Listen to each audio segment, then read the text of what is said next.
সুপ্রিয়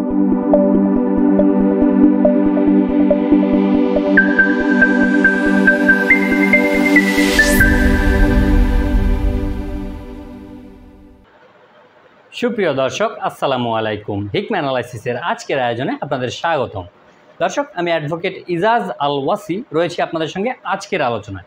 আজকে আমরা আলোচনা করব খুব ট্রেন্ডিং একটি বিষয় নিয়ে। সেটি হলো যে চাকুরিতে, মানে সরকারি চাকুরিতে প্রবেশের বয়সসীমা ৩৫ করা নিয়ে দেশে যে একটি আন্দোলন করার চেষ্টা করা হচ্ছে, এইটার বিষয়ে একটু আমরা আলোচনা করব। প্রথমত, এটা আমি বেশ কিছুদিন আগে থেকে সোশ্যাল মিডিয়াগুলোতে দেখতে পাচ্ছিলাম যে সরকারি চাকুরির বয়স ৩৫ করতে হবে, এরকম একটি ক্যাম্পেইন সারা দেশ থেকে চাকুরি প্রার্থী যারা রয়েছেন, সরকারি চাকুরি প্রার্থী, বিশেষত যাদের বয়স ইতিমধ্যে ৩০ ক্রস করে গেছে বা ৩০ ছুঁই, তারাই মূলত এই আন্দোলনটাতে করছেন। সকল শিক্ষার্থীরা এই আন্দোলন করছেন, এটি আমার কাছে এখন পর্যন্ত আমার চোখে পড়েনি। তো এই যে আন্দোলনটি, এটি আসলে কতখানি যৌক্তিক? সরকারি চাকুরিতে বয়সসীমা ৩৫ করা কি আসলে উচিত কিনা, এর পক্ষে কি যুক্তি রয়েছে আর বিপক্ষে কি যুক্তি রয়েছে, সেই সব বিষয় নিয়ে আমরা একটু আলোচনা করব। তাহলে দর্শকের কাছে অনেকখানি পরিষ্কার হবে যে আসলে বিষয়টি কি আমাদের জন্য প্রয়োজন নাকি প্রয়োজন নেই। শুধু বিরোধিতার খাতিরে বিরোধিতা করলাম বিষয়টি তেমন নয়, আমরা একটু যুক্তি দিয়ে আলোচনা করার চেষ্টা করব। প্রথমত একটু আলোচনা করি যে এর পক্ষে যুক্তি কী কী। যে সরকারি চাকুরিতে বয়সের সীমা, সরকারি চাকরিতে প্রবেশের ক্ষেত্রে বয়সসীমা যদি ৩৫ করা হয়, এটা কেন করা হবে, এর পক্ষে কী যুক্তি? প্রথমত যেটি বলা হচ্ছে যে গড় আয়ু, বাংলাদেশে মানুষের গড় আয়ু বৃদ্ধি পেয়েছে। এখন বাংলাদেশের মানুষের গড় আয়ু প্রায় ৭২ বছরের ওপরে। তো একটা সময় এটা ছিল ৫০, তারপরে এটি বেড়েছে, ৫৫ হয়েছে, ৬০ হয়েছে, হতে হতে এখন ৭২ হয়েছে। তো এখন তাদের যে যুক্তি সেটি হলো যে যখন বয়স ৫০ ছিল তখন সরকারি চাকুরিতে প্রবেশের বয়স ছিল ২৩ বছর। ব্রিটিশ পিরিয়ডে এটি ২৩ বছর বয়স ছিল সরকারি চাকুরিতে প্রবেশের বয়স সীমা। পরবর্তীতে বাংলাদেশ হওয়ার পরে, পাকিস্তানের সময় বেড়েছে, বাংলাদেশ হওয়ার পরে বেড়েছে, সর্বশেষ ১৯৯১ সালে সম্ভবত এটিকে ৩০ বছর বয়সে আনা হয়েছে, যে ৩০ বছর পর্যন্ত সরকারি চাকুরিতে প্রবেশের বয়স। তো আসলে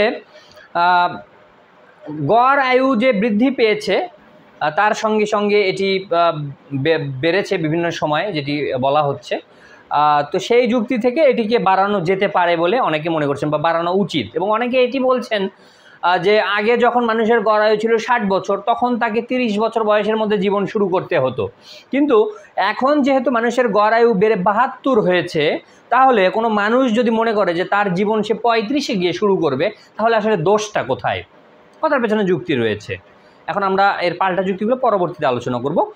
আর এই সরকারি চাকুরিতে বয়সসীমা ৩৫ করার পেছনে আরও একটি যে যুক্তি, সেটি বলা হচ্ছে যে সরকারি চাকুরি যারা করছে, মানে করার জন্য যারা প্রিপারেশন নিচ্ছে, প্রস্তুতি গ্রহণ করছে পরীক্ষায় অংশগ্রহণ করার জন্য, তারা ৩০ বছর পর্যন্ত এই পরীক্ষাগুলোতে অংশগ্রহণ করতে পারছে, এবং ৩০ হওয়ার পর দিন থেকেই সে আর কোনো চাকুরিতে অ্যাপ্লাই করতে পারছে না। তারা যেটি বলছে সেটি হলো যে আমি ৩০ বছর বয়স পর্যন্ত সরকারি চাকুরিতে পরীক্ষা দেওয়ার জন্য যোগ্য, কিন্তু একদিনের মধ্যেই আমার কি এমন অযোগ্যতা চলে এলো যে যেটার কারণে আমি সরকারি চাকুরিতে অ্যাপ্লাই করতে পারবো না বা অংশগ্রহণ করতে পারবো না সরকারি চাকরির পরীক্ষাতে। হ্যাঁ, তাদের কথার পেছনেও কিন্তু একটা যুক্তি রয়েছে যে ৩০ বছর পর্যন্ত যদি সম্ভব হয়, তাহলে ৩০ বছরে একদিন বা ৩০ বছরে ১ মাস বা ৩১ বছর পর্যন্ত সমস্যাটা কি? যে সেই সময়ে গিয়ে তারা এই চাকুরিতে যদি অ্যাপ্লাই করতে করে, তাদের সমস্যাটা কি হবে? আর একটি কথা বলা হচ্ছে যে এই ৩০ বছর পর্যন্ত এই সামান্য বয়সের হেরফেরের কারণে, ৩০ বছরের মধ্যে পার হয়ে যাওয়ার কারণে, অ্যাপ্লাই করতে না পারার কারণে অনেক শিক্ষার্থীর জীবন নাকি শেষ হয়ে যাচ্ছে, জীবনের স্বপ্ন ভেঙে যাচ্ছে, চুরমার হয়ে যাচ্ছে, তারা দিশেহারা হয়ে পড়ছে। তো তাদেরকে এই দিশেহারা অবস্থা থেকে মুক্তি দিতে বা তাদের এই হতাশা থেকে বাঁচাতে বা তাদেরকে এই চাকরির পরীক্ষায় অংশগ্রহণের আরও সুযোগ দিতে এই বয়স সীমাটি ৩৫ করা প্রয়োজন। এখন আমরা এর বিপক্ষের যে যুক্তিগুলো রয়েছে সেই যুক্তিগুলো একটু আলোচনা করি। প্রথমে এই যে পক্ষের যে দুইটি যুক্তি, সেই দুইটি যুক্তির বিপক্ষে কি বলা হচ্ছে সেটি একটু বলি। যেটি বলা হচ্ছে সেটি হলো যে মানুষের গড় আয়ু বেড়েছে, এটি কথা সত্য। তো এই গড় আয়ু যে বেড়েছে, এটা গড় আয়ুটা আসলে হিসাব হয় কীভাবে? যে আগে যে পরিমাণ মানুষ জন্মগ্রহণ করতো, তার প্রেক্ষিতে যে পরিমাণ মানুষ ইনস্ট্যান্ট মারা যেত, শিশু মৃত্যুর হার বা দেখা যাচ্ছে কম বয়সে মৃত্যু, বা অপুষ্টিজনিত কারণে মৃত্যু, চিকিৎসার অভাবে মৃত্যু, এই সব কারণে মোট যে মানুষ যারা বাংলাদেশে অবস্থানরত তাদের বয়সের যে যোগফল তাকে মোট জনসংখ্যা দিয়ে ভাগ করে একটা গড় আয়ু নির্ধারণ করা হয়। কিন্তু এখন যেহেতু শিশু মৃত্যু হ্রাস পেয়েছে, এখন যেহেতু চিকিৎসা ব্যবস্থা উন্নত হয়েছে, তার ফলে মানুষ এখন আরও বেশি মানে সময় বাঁচতে পারে, এবং এই যে গড় যে মানুষের বয়সের যে যোগফল সেটিকে মোট জনসংখ্যা দিয়ে ভাগ করলে সংখ্যাটি এখন বড় হয়ে 72-এ দাঁড়িয়েছে। এ কারণে বলা হচ্ছে যে গড় আয়ু মূলত বেড়েছে। তো গড় আয়ু যদি বাংলাদেশের মানুষের চিকিৎসা সেবা বা অন্যান্য সেবার কারণে যদি বেড়ে গিয়ে থাকে, তাহলে এই জিনিসটাকে তো আমাদের ইউটিলাইজ করতে হবে, সঠিক পথে ব্যবহার করতে হবে। গড় আয়ু যেহেতু আমার বেড়ে গেছে, তাহলে আমি আরও কয়েক বছর সময় নষ্ট করলাম, বিষয়টি কিন্তু এমন হওয়া উচিত নয়। বরং গড় আয়ু যেহেতু বেড়ে গেছে, তাহলে এই যে বর্ধিত যে গড় আয়ু, সেই আয়ুটিকেও যেন প্রোডাক্টিভ কাজে ব্যয় করতে পারি, আমরা আমাদের দেশের জনগণ যেন ব্যয় করতে পারে এবং দেশের এবং দশের জন্য যেন কাজে লাগাতে পারে এই বর্ধিত আয়ুটি, সে বিষয়ে আমাদের নজর দেয়া প্রয়োজন। তো সেই জায়গা থেকে আমার কাছে এই গড় আয়ুর যে লজিকটি, সেটি মানে খুব একটি গ্রহণযোগ্য মনে হয় না। আরেকটি বিষয় যে অনেকেই বলছেন যে গড় আয়ু যেহেতু বৃদ্ধি পেয়েছে, তাহলে তো অবসরের বয়সসীমা বাড়ানো উচিত। তো চাকুরিতে অবসরের বয়সসীমা ইতিপূর্বে বিভিন্ন সময় বৃদ্ধি পেয়েছে এই গড় আয়ু বৃদ্ধি পাওয়ার কারণে, কিন্তু দেখা যায় যে উন্নত বিশ্বের যে দেশগুলো রয়েছে সেগুলোতে কিন্তু গড় আয়ু বৃদ্ধি পাওয়ার কারণে বা যে কোনো কারণে যদি সরকারি চাকুরির রিটায়ার্ডের বয়স যদি বাড়িয়ে দেওয়া হয়, সেই চাকুরিজীবীরা কিন্তু মন খারাপ করে, তারা কিন্তু ক্ষুব্ধ হয়, তারা কিন্তু রাগান্বিত হয়। কিন্তু বাংলাদেশের ক্ষেত্রে দেখা যায় যেটি উল্টো চিত্র, কারণ এখানে মানুষের জীবনের সামাজিক নিরাপত্তার অভাব। এখানে যত বেশি বয়স পর্যন্ত সে চাকরি করতে পারছে, তত বেশি বয়স পর্যন্ত সে কিছু কামাই করতে পারছে, এবং শেষ বয়সে গিয়ে যেহেতু সে সরকারি চাকরির বড় চেয়ারগুলোতে বসে থাকে, তাই তারা চায় যে এই বয়সটি যদি আরও বর্ধিত করা হয়, তাহলে আরও বেশি সময় পর্যন্ত সে বড় চেয়ারটা হোল্ড করে রাখতে পারবে, ক্ষমতা নিয়ে বাঁচতে পারবে। এবং বাংলাদেশের যে মাৎস্য ন্যায় সমাজ, যেখানে সবসময় বড় মাছ ছোট মাছকে খেয়ে ফেলে, শক্তিশালীরা দুর্বলের উপরে নির্যাতন করে, তো সেই জায়গায় চেয়ারটি অত্যন্ত গুরুত্বপূর্ণ। এ কারণেই তারা এই চেয়ারটি ধরে রাখার জন্য এই বয়সটি বৃদ্ধি করার কথা বলে। কিন্তু পক্ষান্তরে ওই যে দেশগুলো, উন্নত দেশগুলো, তারা কিন্তু চায় না যে তাদের সরকারি চাকরিতে রিটায়ার্ডের বয়স বাড়ুক। কেন? কারণ তারা চায় যে সরকারি চাকরি থেকে তারা রিটায়ার্ড করবে, রিটায়ার্ড করার পরে তারা সমাজ সংস্কারমূলক বিভিন্ন কাজ করবে, তারা পরিবারকে সময় দেবে, তারা আপনজনকে সময় দেবে, তারা নিজেকে সময় দেবে, তারা কিছু অবসর সময় যাপন করবে। সারা জীবন যদি তারা কাজই করে যায়, তাহলে জীবনে কিছু সুখ বা একটা রেস্ট বা একটা অবসর তারা কখন যাপন করবে? এই জন্য তারা এটি পছন্দ করে না। তো এই হলো গড় আয়ুর বিষয়। আরেকটি বিষয় যেটি বলা হচ্ছিল যে পূর্বের যুক্তিতে, যে হঠাৎ করে শেষ হয়ে যাচ্ছে তাদের বয়স, 30 বছর পর্যন্ত হচ্ছে না, হঠাৎ 31 বছরে গিয়ে কেন তারা অযোগ্য হচ্ছে, বা 30 বছরে একদিনে কেন তারা অযোগ্য হচ্ছে? হঠাৎ করে কিন্তু বিষয়টি নয়। তারা যখন ইউনিভার্সিটিতে ভর্তি হয়েছে বা যখন থেকে তারা সরকারি চাকরি করবে বলে মনস্থ করেছে বা সরকারি চাকরিতে অংশগ্রহণ করার জন্য পরীক্ষা দেবে বলে মনস্থ করেছে, ছোটোবেলাতে তারা যদি নাও জেনে থাকে, তো যখন তারা চাকরি পরীক্ষার জন্য অংশগ্রহণ করার প্রিপারেশন নেওয়া শুরু করেছে, তখন কিন্তু তারা এটা জেনেই শুরু করেছে যে এটার বয়স সীমা 30 বছর। তাহলে আমাকে যদি এই সরকারি চাকরিতে ঢুকতে হয়, এটার পরীক্ষা দিয়ে আমাকে যদি পাশ করে যদি টিকতে হয়, তাহলে সেটি আমাকে অবশ্যই 30-এর মধ্যে করতে হবে। এটি এমন না যে হঠাৎ করে মানুষজন পড়াশোনা করছে, একটা মানে কোনো লিমিট ছিল না, ওপেন ছিল, যে যখন ইচ্ছা পড়াশোনা করে পরীক্ষা দিতে পারতো, তারপরে হঠাৎ করে সরকার ঘোষণা করলো যে 30 বছরের পরে আর কেউ করতে পারবে না। তাহলে সেক্ষেত্রে হয়তো দেখা যেত যে অনেকে যারা 30 বছর বয়সে গিয়ে প্রিপারেশন নেওয়া শুরু করেছে, 29 বছরে যা প্রিপারেশন নেওয়া শুরু করেছে, তাদের জন্য জিনিসটা সমস্যার সৃষ্টি করত। তো এখানে যারা এখন যেহেতু এই মানে 30 বছরের বিষয়টি অনেক পূর্ব থেকে চলে আসছে, যারা এখন প্রস্তুতি নিচ্ছে সরকারি চাকরি পরীক্ষার জন্য, তারা কিন্তু বিষয়টি পূর্ব থেকে অবগত হয়ে তারপরে কিন্তু তারা প্রস্তুতি নিচ্ছে, এবং তারা অবশ্যই তাদেরকে ওই 30 বছরের মধ্যে আমাকে কিছু একটি করতে হবে, সেভাবে প্ল্যান সাজিয়ে কাজটি কিন্তু করা উচিত। এখন মানে একটি অহেতুক আবদার যে আজকে 30 বছরে আমি মানে এলিজিবল হলে 31 বছরে কেন আমি অযোগ্য হচ্ছি, বা 30 বছরে একদিনে আমি কেন অযোগ্য হচ্ছি, এই কথাটি বলাটা কিন্তু আমার কাছে অনেকটা অমূলক মনে হয়। এই একই কথা যদি আজকে 35 করে দেওয়া হয়, সে 35-এও কিন্তু বলা হতে পারে। তখন যারা মানে এখন হয়তো নগদে বলা হবে না, কারণ রিসেন্টলি 30 থেকে 35 হলো, কিন্তু আজ থেকে 10-15 বছর পরে তখন হয়তো বলা হতে পারে যে 35 পর্যন্ত যদি আমরা করতে পারি, তাহলে 35 বছর একদিনে গিয়ে আমরা কেন করতে পারবো না? তাহলে এখন 35 থেকে বাড়িয়ে এটিকে 40 করো। তো এইভাবে একসময় করতে করতে যে মৃত্যুর আগের দিন পর্যন্ত তারা চাকরিতে পরীক্ষায় অংশগ্রহণ করার সুযোগ চাইতে পারে। মানে লজিক অনুযায়ী আর কি, আমি বিরোধিতা করছি না, আমি যুক্তিগুলো বুঝাচ্ছি। আমি আমার মানে চিন্তা থেকে, আমার অভিজ্ঞতা থেকে যেটুকু আমার মনে হচ্ছে আমি সেই বিষয়গুলো আপনাদের সঙ্গে শেয়ার করার চেষ্টা করছি দর্শক। তো এই একটি বিষয়। আরেকটি বিষয় সেটি হলো যে বাংলাদেশে বর্তমানে লেখাপড়ার যে কাঠামো রয়েছে সেটি অবশ্যই একটি ত্রুটিপূর্ণ কাঠামো, যেহেতু এখানে বাংলাদেশের মানুষ লেখাপড়া করতেই যায় শিক্ষা অর্জন, বিদ্যা অর্জনের জন্য নয়, তারা যায় একটি চাকরি যেন করতে পারে। তো সেই জন্য চাকরির বিষয়টি তাদের জন্য অনেক জরুরি। তো সেই কারণে বয়সটি বাড়ানো যেতে পারে, এটিও একটি যুক্তি। কিন্তু বাংলাদেশে বর্তমান শিক্ষা ব্যবস্থায় দেখা যায় যে একটি বিশ্ববিদ্যালয় থেকে অনার্স মাস্টার্স যখন তাদের শেষ হয়ে যায় 23 থেকে 24 বছর বয়সে তারা শেষ করে, 15 বছর বয়সে তারা শেষ করে এসএসসি পরীক্ষা, 17তে দেখা যায় যে শেষ করে তারা ইন্টারমিডিয়েট। তো দেখা যায় যে 17 থেকে যদি শুরু করে 4 বছর, 18 থেকে যদি শুরু করে অনার্স, তাহলে 4 বছর 18, 19, 20, 21, মাস্টার শেষ করতে 22 বছর, রেজাল্ট হতে হতে তাদের 23 বছরের মধ্যে সব কমপ্লিট। কিন্তু এখানে কিছু বিষয় রয়েছে যেটার কারণে তাদের বয়স বর্ধিত হতে পারে। সেটি হলো যে বিশ্ববিদ্যালয়ে ভর্তির ক্ষেত্রে 2 বার সুযোগ থাকে। কেউ যদি দ্বিতীয় বছরে গিয়ে, মানে সেকেন্ড টাইম যেটাকে বলা হয়, সেকেন্ড টাইমে গিয়ে বিশ্ববিদ্যালয়ে ভর্তি হয়, তাহলে সেক্ষেত্রে তার বয়সটা দেখা যাচ্ছে লেখাপড়া শেষ হতে আরও 1 বছর বেড়ে যাচ্ছে। তো 22-এর জায়গায় হয়ে যাচ্ছে 23, বা 23-এর জায়গায় হয়ে যাচ্ছে 24। এবার দেখা যাচ্ছে যে বিভিন্ন বিশ্ববিদ্যালয়ে সেশন জট রয়েছে।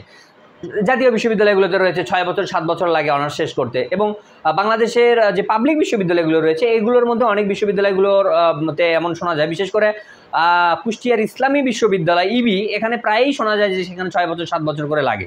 আমাদের রাজশাহী বিশ্ববিদ্যালয় 2-1টি ডিপার্টমেন্টের কথা শোনা যায় যে এগুলোতে বছরের পর বছর 6-7 বছর পর্যন্ত লেগে যায় অনার্স শেষ করতে।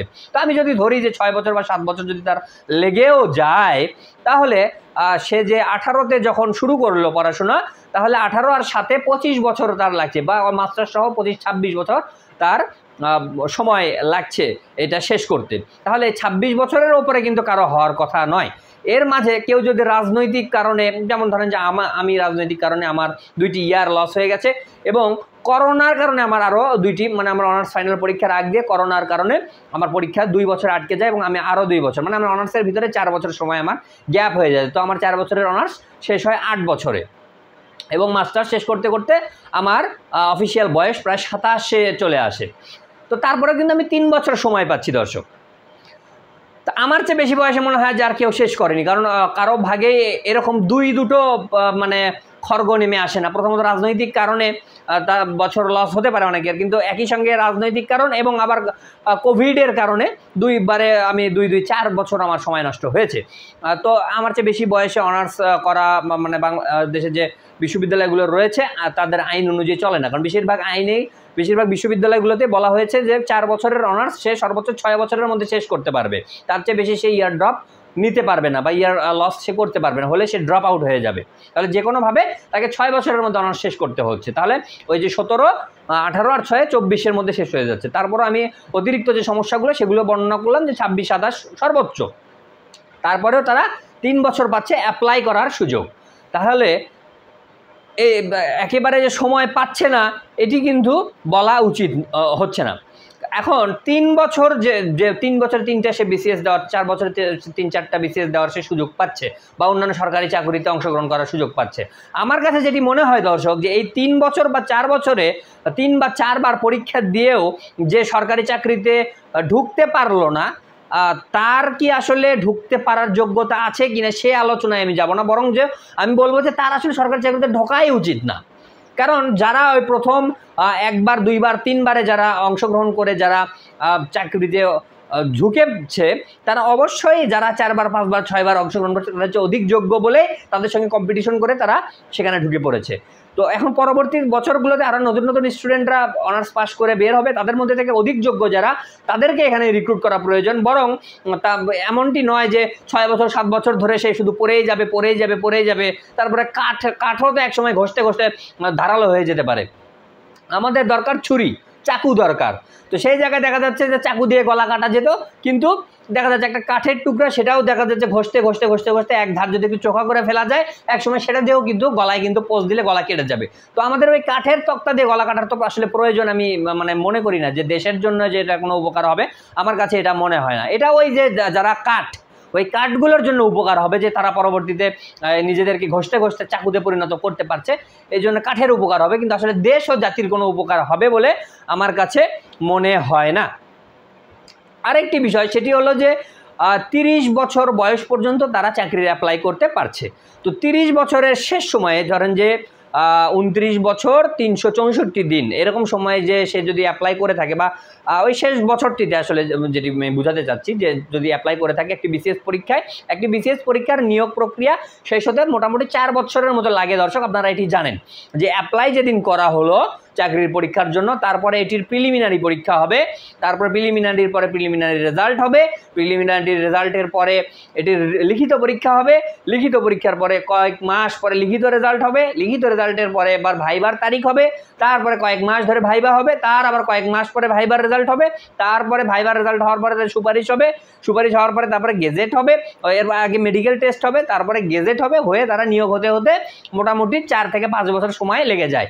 তাহলে যে 30তম বছরে বয়স যখন তার 30, এখানে আরেকটি বিষয়, বাংলাদেশের এখন যদিও রিসেন্ট বছরগুলোতে দেখা যাচ্ছে যে জন্মের সঙ্গে সঙ্গে সেই বাচ্চাগুলোর জন্ম নিবন্ধন করতে হচ্ছে বলে বয়স চুরির বিষয়টি কিন্তু এখন নেই, কিন্তু অতীতে মানে এখনো পর্যন্ত যে জেনারেশন রয়েছে যারা কিন্তু চাকরি পরীক্ষাতে অংশগ্রহণ করছে, এদের সবারই বয়স কিন্তু 2, 3, 4 বছর করে চুরি করা রয়েছে। ওই এসএসসি পরীক্ষার সময়, রেজিস্ট্রেশনের সময় এরা সবাই এমনভাবে বয়সের সালটি দেয় যেন এসএসসির বয়সটা তাদের 15 বছর হয়, কিন্তু বাস্তবিক অর্থে দেখা যায় যে 17, 18, 19 বছরেও কিন্তু অনেকে ম্যাট্রিক পাস করে। তো এখন যারা 30 বছর বয়সে ওই বিসিএস এর অ্যাপ্লাই করলো, 4-5 বছর পরে সেই নিয়োগ হচ্ছে, তার নিয়োগ হতে হতে এমনিতেই বয়স হয়ে যাচ্ছে 34-35, আর ওই যে মানে চুরি করা যে বয়স রয়েছে 2, 3, 4 বছর, সেটা যদি যোগ করা হয় তাহলে দেখা যাচ্ছে 36, 37, 38, 39 বছর বয়স হয়ে যাচ্ছে তাদের শুধু এই মানে চাকরিতে ঢোকার জন্য। এবং এই বয়সটি যদি এখন 30 থেকে 35-এ উন্নীত করা হয় সরকারি চাকরিতে প্রবেশের বয়স, তাহলে আরও 5 বছর কিন্তু যোগ হয়ে যাবে। তখন দেখা যাচ্ছে যে 44, 43, 44 বছর বয়স পর্যন্ত মানুষ সরকারি চাকরিতে গিয়ে জয়েন করছে।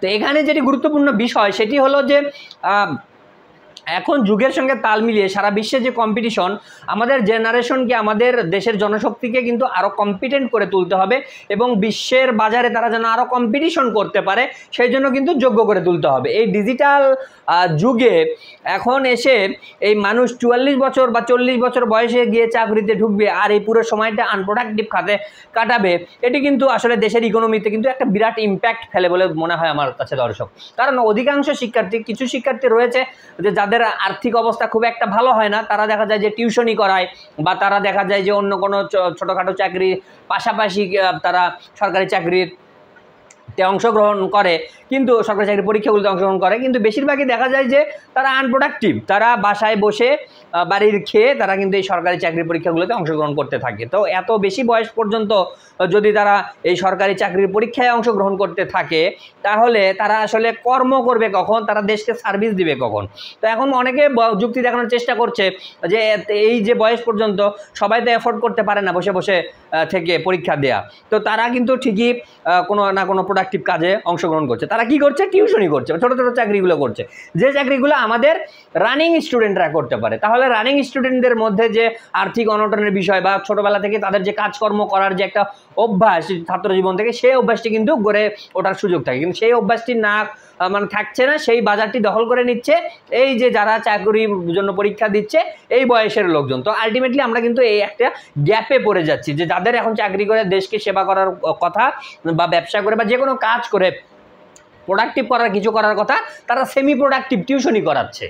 অথচ এই সেমি প্রোডাক্টিভ কাজগুলো করার কথা ছিল ছাত্রদের, যারা রানিং স্টুডেন্ট, তাদের হাতে অগাধ সময় রয়েছে, পড়াশোনার পাশাপাশি তারা এই কাজগুলো করাতে পারে। কিন্তু যারা পড়াশোনা শেষ করেছে, শিক্ষা জীবন শেষ, তাদেরকে এখন আসলে ঝাঁপিয়ে পড়া উচিত কাজের। তারা বিভিন্নভাবে কাজ করে, কারণ আমাদের শিক্ষা ব্যবস্থাটার মধ্যে ডিফেক্ট রয়েছে, বা বিশ্বের উন্নত দেশগুলোর যে শিক্ষা ব্যবস্থা সেখানে কিন্তু কর্মমুখী শিক্ষা ব্যবস্থা রয়েছে, সেই কারণে তারা এবং তাদেরকে ছাত্র জীবন থেকে তারা কিন্তু বিভিন্ন রকম প্রোডাক্টিভ কাজকর্মে অংশগ্রহণ করতে পারে। কিন্তু আমাদের দেশের কিন্তু কালচারটি এমন নয়, এ কারণে মানুষ কিন্তু এরকম প্রোডাক্টিভ কাজগুলো কিন্তু করার সুযোগ পায় না। তো তাই আমার কাছে মনে হয় যে এই বয়সটি 35 করে মানে জেনারেশনটাকে আরও বেশি আনপ্রোডাক্টিভ হওয়ার সুযোগ না দেওয়াই উচিত হবে। এবং এই যে মানে ৩৯ বছর এবং যদি ৩৫ যদি করে দেওয়া হয়, এটা দেখা যাচ্ছে ৪৪ বছর, সেই ৪৪ বছর পর্যন্ত সে তার জীবনের দিশা খুঁজে পাচ্ছে না, যে সে আসলে কোন পথে যাবে, তার জীবনের লক্ষ্যটা এখন মানে সে কিভাবে সাজাবে, এই জিনিসটাই কিন্তু সে এখনো ডিটারমাইন করতে পারছে না। ৪৪ বা ৪০ বছর বয়সে গিয়ে সে এটা ডিটারমাইন করছে, তাহলে তার মানে জীবনের আর থাকলো কি? ৪০ তো মানে যৌবন, পরন্ত যৌবনে সে চলে গেছে, সে আর দেশকে মানে কি সার্ভিস দেবে? মানে এতে মানে যে আপনারা জানেন যে বায়োলজিক্যালি বয়স ২৫-এর পর থেকে শরীরের ভিতরে মানুষের যে একটা উদ্যম বা এনার্জি বা একটা যে রক্তের গরম, এই তারুণ্য দিয়ে যে অনেক কিছু করে ফেলা সম্ভব, ৪০-এর পর থেকে কিন্তু বয়সের কিন্তু পরন্ত বিকেল কিন্তু শুরু হয়ে যায়, তখন কিন্তু শরীরের রক্ত ঠান্ডা হতে শুরু করে, তখন আপনার জ্ঞান, বুদ্ধি, এক্সপিরিয়েন্স এগুলো অনেক বৃদ্ধি পায়, এটি সত্য, কিন্তু শরীরে যে এনার্জি, কাজ করার যে উদ্যম, সেই জিনিসটি কিন্তু হ্রাস পায় দর্শক। তো আমরা এই যে এই মানে দীর্ঘ সময় যে তারা যে এই চাকরির পেছনে যে ঘুরছে, ঘুরে ঘুরে তারা কিন্তু একটা দেখা যাচ্ছে যে মানসিক ট্রমার ভিতরে পড়ে যাচ্ছে, তারা এই যে প্রথমত আনপ্রোডাক্টিভ থাকছে, সেটি তো থাকলোই, এবং এই চাকুরির নেশায় তারা নেশাগ্রস্ত হয়ে পড়ছে, যে চাকরিই করতে হবে, চাকরিই করতে হবে, সরকারি চাকরি করতে হবে, তারা অন্য কিছু আর ভাবতে পারছে না।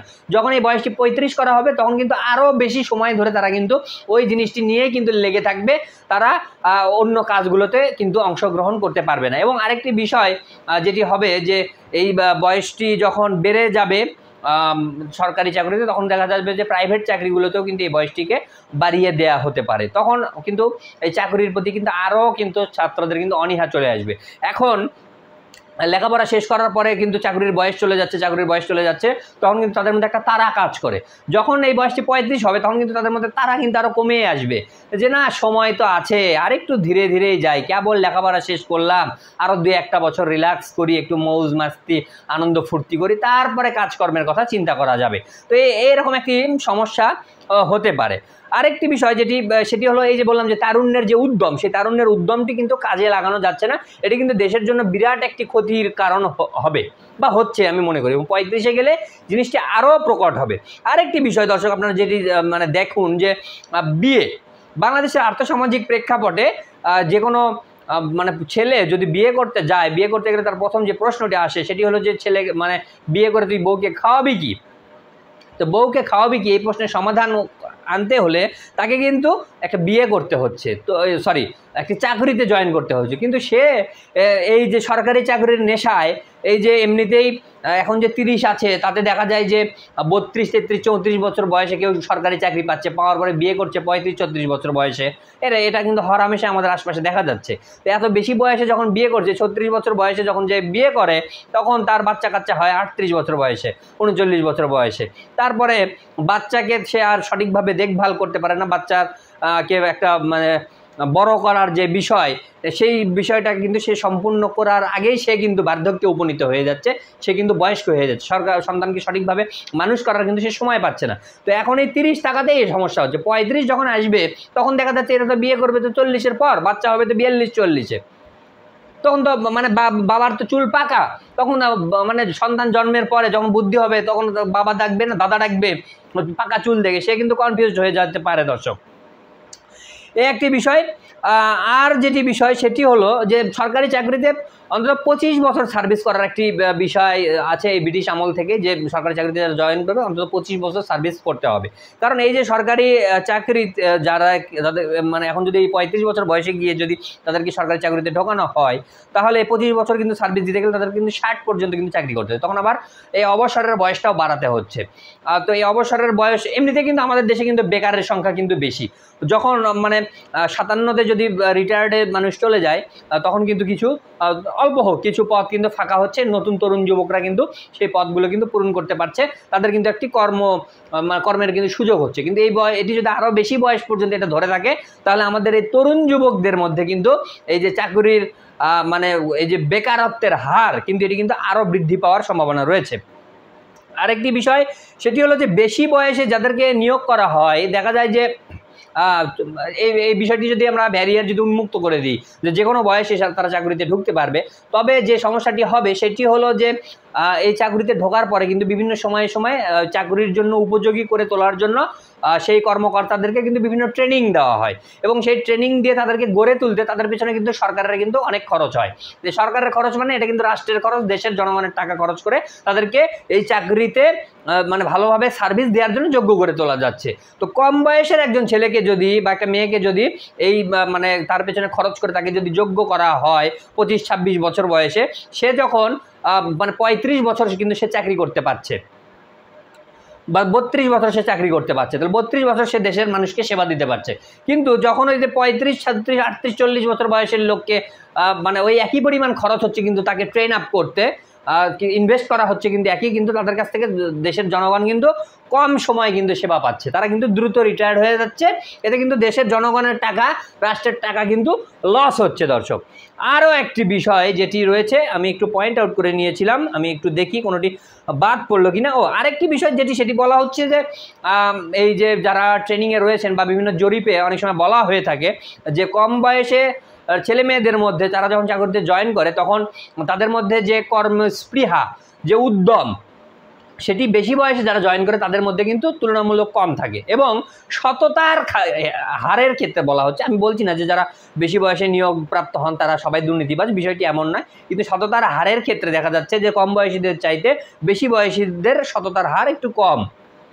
এটার পেছনে যে একটা সাইকোলজিক্যাল কারণ রয়েছে এবং আর্থসামাজিক প্রেক্ষাপট রয়েছে, সেটির ব্যাখ্যাটা এরকম যে তারা যখন 35 বা বয়স যখন হয়ে যাচ্ছে বা একটা উপযুক্ত বয়সে চলে যাচ্ছে, তখন তার মাথায় কিন্তু সংসারের চিন্তা চলে আসছে, তার এখন মানে বউ পালতে হবে, বাচ্চা পালতে হবে, সেজন্য তার বেশি বেশি টাকা কামাইয়ের প্রয়োজন।